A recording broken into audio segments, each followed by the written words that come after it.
Okay, here we are in the next, hopefully short video on getting content into our hovercraft package.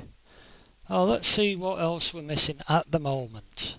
As you can see here, we have the skeletal mesh, the physics asset, the morph target set. So what else are we missing? Well, let's have a quick look at the manta.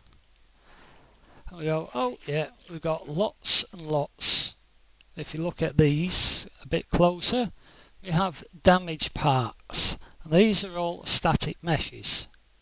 Now, if you remember from the Max videos, I exported what I call our death mesh, which is what we're going to do right now. So I'll back in our own hovercraft package on meshes, just click on import,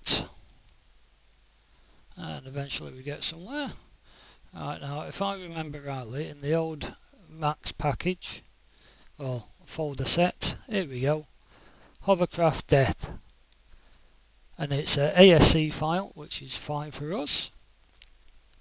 Now what we don't want it to do is get mixed up with this one here, because it's not a skeletal mesh, it's a static mesh. So I'm just going to remove the K out of there, which will then, when we have another look at the manta stuff, you'll see an S will be the the abbreviation, or the bit at the beginning, whatever, I can't remember off the top of my head what they call it, the prefix, there we go, the prefix for a static mesh. Okay, so we just click OK, and it does take a little while, and yes, we'll get there eventually. There we go.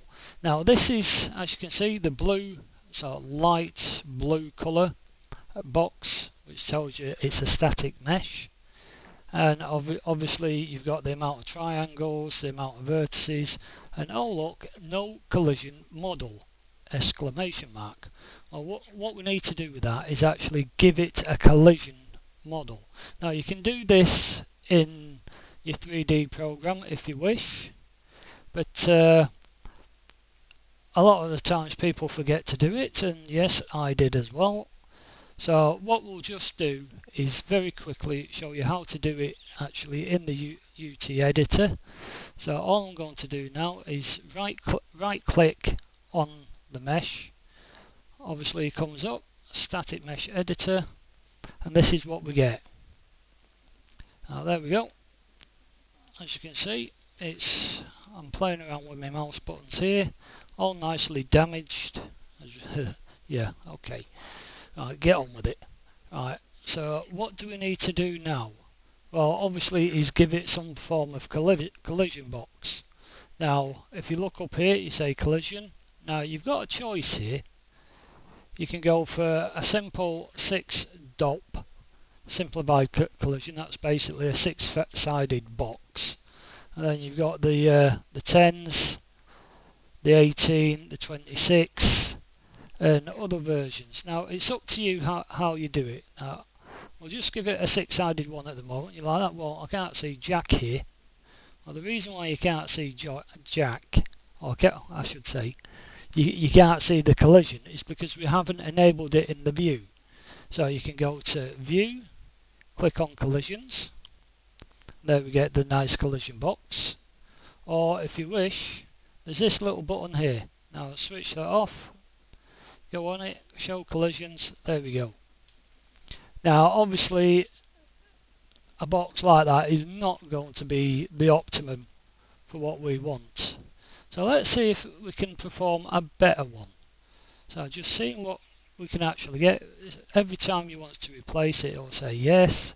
Yeah, well, is that better? Well, maybe not. Let's see what the next one does. Still not really any better, is it? Go to the Z one, and now that's still pretty much a bag of nuts. Let's just go down it. Now that looks a little bit better. Let's see if we can get anything else. 26. Now these are all values of the amount of faces you're going to get on this collision. Obviously what we really want is something to go up there, like that. Now we can go on to simplified spheres. No. Okay, let's say the next one we can go to is this. Okay, convex decomposition. You can play around with this left, right and centre as much as you like, and see how it takes a little bit of time to work out, as you can see. Now, is that better? Not really. So we'll possibly put that up there, up there a little bit.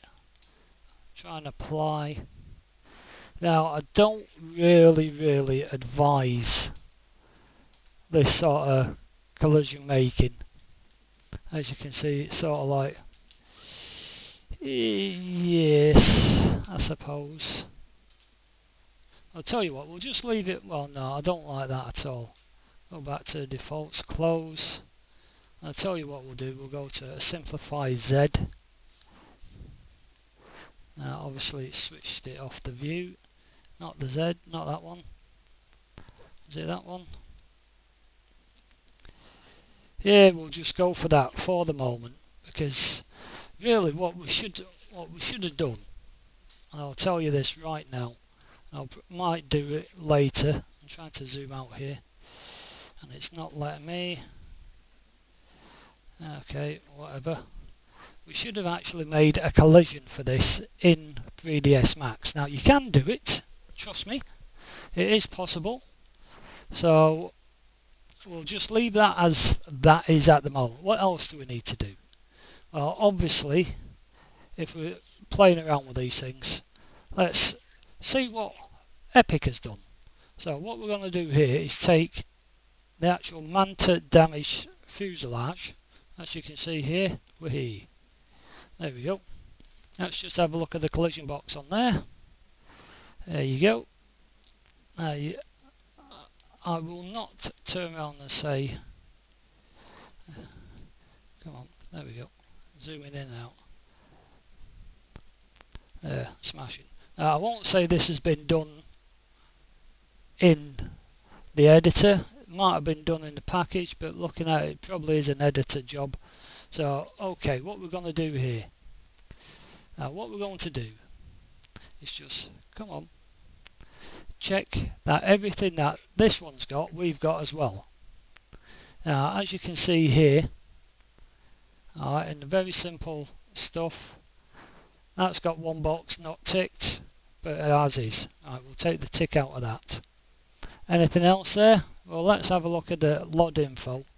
And we keep going down and keep going down, and there we go, and we can see the material that this one has got as the red material. Okay, so keep going down, box is ticked, got no material applied. Let's go back to our materials.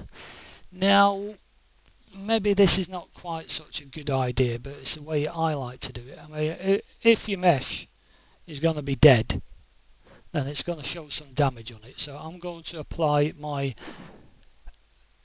material instant constant burnout material to this. There we go. And that looks really damaged. That's the way I like them to look, not like that. That's too nice and pretty straight out of the factory. But anyway, right, what else are we looking at? Body setup, here we go. Now obviously if we go into the AGG geometry, whatever that is, convex elements, now not showing anything there, not showing anything there, not showing anything, yeah, fine, that'll do us. So what else do we want here? Okay, make sure that we've got the ticks in the right boxes, and that's going to be it. So we can close that. We can close that. Now don't forget, now you can see just about make out it's got the material applied there. Let's see if we go into a slightly better view. There we go, bit bigger. You can see there. Oh, that's what I'm waffling on about. That's my skeletal mesh, that's my static mesh. You can see it's got the damage bit on there. And that's it, that's all we need for our static mesh depth mesh, which will be shown obviously when you blow the vehicle up, when it goes bouncing about all around the place. Okay then. Right, now obviously last thing you need to do here is save it. And we'll get there eventually. Okay. Because that's now gone on to full blown view. Go back down to there so we can see everything. Yeah, ain't that all pretty? Okay then. Right, we'll leave that at the moment because the next one's going to be a biggie, and I'll see if we can get that done as soon as possible. Okay then, bye bye.